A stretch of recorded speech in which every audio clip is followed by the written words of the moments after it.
السلام علیکم friends, drama serial ماں نہیں ساس ہوں میں کہ آنے والے ایپیسوڈ اس کی لاسٹ ایپیسوڈ ہوگی، اور اس کی لاسٹ ایپیسوڈ میں ہم دیکھیں گے کہ شائستہ بیگم اور ادریس صاحب کے جرائم میں برابر کے شریک ہونے اور مہرین اور عروج کے ساتھ اتنا کچھ غلط کرنے کے بعد اب سلمان سارا الزام شائستہ بیگم اور ادریس صاحب پہ ڈالے گا اور خود معصوم بن کر عروج اور مہرین کے سامنے ہاتھ جوڑ کر روتے ہوئے گڑ گڑاتے ہوئے معافی مانگے گا۔ کیا سلمان کو معافی ملے گی؟ کیا عروج سلمان کو معاف کرنے کے بعد نئے سرے سے زندگی کا آغاز کرے گی، یا پھر سلمان کو چھوڑ کر اپنے باپ کے بزنس کو سنبھال کر اپنی ماں اور بیٹی کے ساتھ زندگی گزارے گی؟ ان سب سوالات کے جوابات کے لیے چلتے ہیں آج کے ریویو کی طرف۔ فرینڈز، وہ جو کہتے ہیں نا کہ باپ بڑا نہ بھیا، سب سے بڑا روپیہ، تو جی ہاں فرینڈز، ادریس صاحب، سلمان اور شائستہ بیگم کے کیس میں تو روپیہ، پیسہ، دولت، جائیداد سب کچھ ہے، اور اس دولت اور جائیداد کے حصول کے لیے وہ کسی حد تک بھی جا سکتے ہیں۔ اسی لیے تو ایک طرف شائستہ بیگم دولت اور جائیداد کھونے کے غم میں نیم پاگل ہو جائے گی اور اپنی ہی پوتی کا خون کرنے سے بھی گریز نہیں کرے گی اور ایریج کو بالکونی سے نیچے پھینکنے کی کوشش کرے گی۔ عروج اور مہرین ایریج کو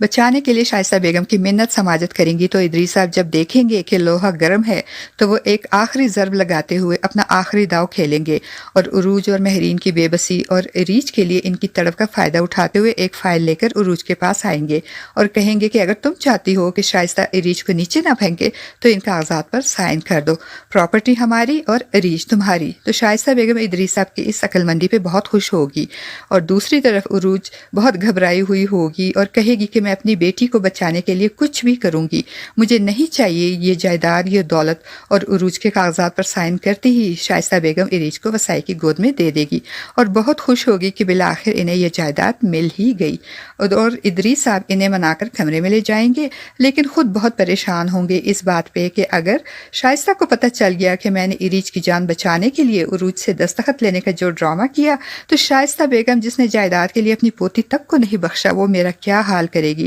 جبکہ دوسری طرف شائستہ بیگم بہت ایکسائٹیڈ ہوں گی اور اپنی ایکسائٹمنٹ میں دولت اور جائیداد کو حاصل کرنے کے لیے انہوں نے جتنی سازشیں، جتنی چالیں چلی تھی، وہ اپنے سارے راز ایک ایک کر کے فاش کریں گی اور اپنی زبان سے اپنے جرائم کا اقرار کریں گی۔ تو اسی وقت سلمان جو اس کمرے میں آ رہا ہوگا وہ ان کی ساری باتیں سن لے گا۔ شائستہ بیگم ادریس صاحب سے کہیں گی کہ آج اگر آپ عروج سے سائن نہ کرواتے تو میں اس ایریج کو بھی مار دیتی۔ تو ادریس صاحب شائستہ بیگم کو ملامت کرتے ہوئے کہیں گے کہ تم یہ کیوں بھول گئی کہ ایریج صرف عروج کی نہیں، سلمان کی بھی بیٹی ہے؟ تو باہر کھڑے سلمان کے ضبط جواب دے جائے گا اور وہ کمرے میں داخل ہو کر کہے گا کہ آج ساری غلط فہمیاں دور ہو گئی، میرے ساتھ تو آپ نے جو کیا سو کیا، مگر میری بیٹی ایریج کو بھی نہیں بخشا آپ نے۔ جو ماں اپنی پوتی کو صرف پراپرٹی کے لالچ میں مارنے کی کوشش کرے وہ تو انسان کہلانے کی بھی لائق نہیں۔ سلمان کی باتیں سن کر شائستہ بیگم طنزیہ مسکرائے گی، کیونکہ شائستہ بیگم کے نزدیک انسانیت، محبت، رشتے کوئی ویلیو نہیں رکھتے۔ اگر کوئی چیز ویلیو رکھتی ہے تو وہ صرف اور صرف دولت اور جائیداد۔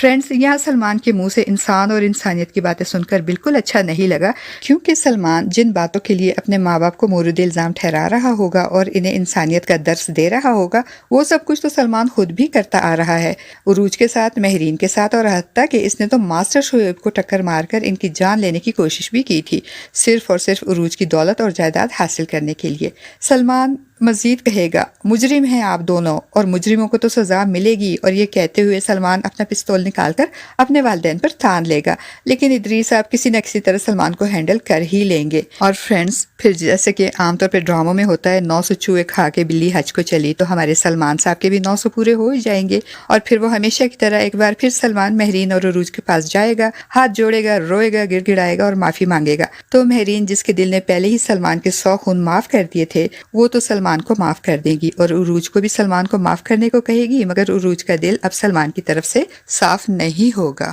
اسی لیے تو وہ کہے گی کہ نہ تو مجھے کچھ سمجھنا ہے اور نہ ہی کچھ سمجھانا ہے، کیونکہ سمجھایا انہیں جاتا ہے جن سے کوئی امید ہوتی ہے، اور مجھے سلمان سے کوئی امید نہیں ہے۔ فرینڈز، آپ کو کیا لگتا ہے، کیا عروج کو سلمان کو ایک بار پھر معاف کر دینا چاہیے، یا پھر سلمان کو چھوڑ کر خود اپنے باپ کے بزنس کو سنبھال کر اپنی ماں اور بیٹی کے ساتھ انڈیپینڈنٹ زندگی گزارنی چاہیے؟ آپ کا اس بارے میں کیا خیال ہے؟ اپنی رائے کا اظہار کمنٹ باکس میں ضرور کیجیے گا۔